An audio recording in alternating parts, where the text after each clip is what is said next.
యేసుక్రీస్తు ప్రభు వారి ప్రశస్తమైన నామములో మీ అందరికీ మరణాత. జీవాహారము అనే అనుదిన ఆధ్యాత్మిక కార్యక్రమానికి ప్రేమతో మిమ్మల్ని ఆహ్వానించుచున్నాము. ఈరోజు వాక్యాన్ని బైబిల్ గ్రంథం నుంచి మనం ధ్యానించుకుందాం. మొదటి సమూయేలు గ్రంథం 7వ అధ్యాయము 12వ వచనం. అప్పుడు సమూయేలు ఒక రాయి తీసి మిస్పాకును షేనుకును మధ్య దానిని నిలిపి, ఇంతవరకు యెహోవా మనకు సహాయము చేసినని చెప్పి దానికి ఎబెనేజరు అను పేరు పెట్టెను. ఇక్కడ వాక్యంలో మనం చూసినట్లయితే 7వ అధ్యాయం మొదటి వచనం నుంచి కూడా సమూయేలు ఇశ్రాయేలీయులతో మీరు నిజమైన దేవుణ్ణి మాత్రమే ఆరాధించాలి, సేవించాలి, ఆయన మార్గములో మీరు నడవాలి. ఎప్పుడైతే మీరు లోకము నుంచి వేరుపరుచుకొని దేవుడైన యెహోవాని మాత్రము మీరు సేవిస్తారో దేవుడు మిమ్మల్ని ఫిలిస్తీయుల నుంచి విడిపిస్తాడని చెప్పడం మనము చూస్తాం. వెంటనే ఇశ్రాయేలీయులు చేసిన పని ఏంటంటే వారు అంతవరకు కూడా ఇతర దేవతలను పూజించేవారుగా ఉన్నారు.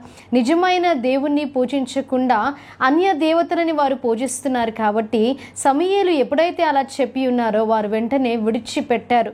అప్పుడు సమూయేలు వారిని మిస్పాలోనికి తీసుకొని రమ్మని చెప్పడం, వారు అక్కడికి రావడము, ఆ తర్వాత ఫిలిస్తీన్ల సర్దారులు వారి మీదికి యుద్ధము నిమిత్తమే వెళ్ళడం మనము చూస్తాం. ఎప్పుడైతే ఇశ్రాయేలీయులు అక్కడ ఉన్నారో సమూయేలుని వారు వేడుకోవడం మనము చూస్తాం. మా పక్షమున ఈరోజు ఫిలిస్తీన్ల నుంచి రక్షించమని దేవాతి దేవుణ్ణి మీరు ప్రార్థన చేయండి, మా పక్షమున దేవునికి మొరపెట్టండి అని వారు కోరుకోవడం జరిగింది. ఎప్పుడైతే సమూయేలు ప్రార్థన చేసి ఉన్నాడో దేవుడు ప్రార్థనను అంగీకరించి ఉన్నాడు, దేవుడు ప్రార్థనలు ఆలకించి ఉన్నాడు.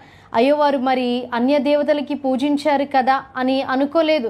ఎప్పుడైతే వారు ఆ అన్య దేవతలని అలాగే లోకానుసారమైన చేష్టలను ఎప్పుడైతే విడిచి నిజమైన దేవుణ్ణి ఆరాధించి ఉన్నారో వారి పక్షమున దేవుడు పోరాడి వారికి జయమును దయచేశారు. అలనాడు ఫిలిస్తీయులు ఇశ్రాయేలీయుల చేతిలో ఓడిపోయారని రాసి ఉంది.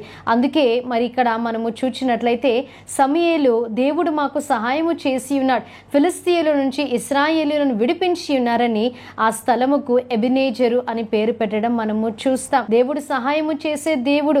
ఈ లోకానుసారముగా మనము నడుచుకోకుండా దేవుని మార్గంలో మనము నడిచినప్పుడు ఆయన ఆరాధనకు యోగ్యుడు, స్తుతులకు పాత్రుడు, పూజనీయుడు, పూజారుడు అని వాక్యం సెలవిస్తుంది. కాబట్టి ఆ దేవుణ్ణి మనము స్తుతించినప్పుడు, ఆ దేవుని మనం ఆరాధించినప్పుడు ఖచ్చితంగా ఆయన మనకు సహాయము చేసే దేవుడు. ఎందుకంటే ఆయన ఎబెనేజరుగా అలనాడు ఎలాగైతే ఇశ్రాయేల్ ప్రజలకి సహాయం చేసి ఉన్నాడో ఈరోజు మనకు కూడా ఆయన సహాయము చేసే దేవుడిగా ఉన్నాడు. ఇటు వాక్య వర్తమానాన్ని దేవుడు మీ వినికిడి హృదయంలో దీవించి ఆశీర్వదించునుగాక. ఆమేన్. ప్రార్థన చేసుకుందాం. మహాగణుడా, మహోన్నతుడా, పరిశుద్ధుడా, నమ్మదగిన మా దేవా, మీకు స్తుతులు స్తోత్రాలు తండ్రి. ఎబెనేజర్ అయిన దేవా, మాకు సహాయము చేసే దేవా మీకు స్తుతులు. దేవా, ఎప్పుడైతే తండ్రి చెడు మార్గమును విడిచి తండ్రి మీ మార్గములో నడుస్తారో తండ్రి మీరు తప్పకుండా ప్రతి ఒక్కరిని మీరు దీవించి ఆశీర్వదించే దేవుడిగా ఉన్నారు. అలనాడు ఇశ్రాయేల్ ప్రజల్ని తండ్రి దేవ మీరు జ్ఞాపకము చేసుకొని ఫిలిస్తీయుల నుంచి మీరు విడిపించి మీరు వారికి జయమును దయచేసి ఉన్నారు తండ్రి. దేవా, ఈరోజు ఎవరైతే ఈ వాక్యాన్ని విన్నారో తండ్రి ఇంతవరకు తండ్రి లోకానుసారముగా వారు జీవించారేమో, కానీ తండ్రి దేవ వారి మార్గమును తండ్రి దేవా మీరే స్థిరపరిచి దేవా మీ రాజ్యము కొరకు తండ్రి మీరే వారిని సిద్ధపరిచి దీవించి ఆశీర్వదించండి. విన్న వాక్యాన్ని ప్రతి ఒక్కరి హృదయంలో మీరు భద్రపరచండి. యేసుక్రీస్తు నామములో అడిగి వేడుకుంటున్నాం ప్రియ పరలోకపు తండ్రి. ఆమేన్. అందరికీ మరణాత.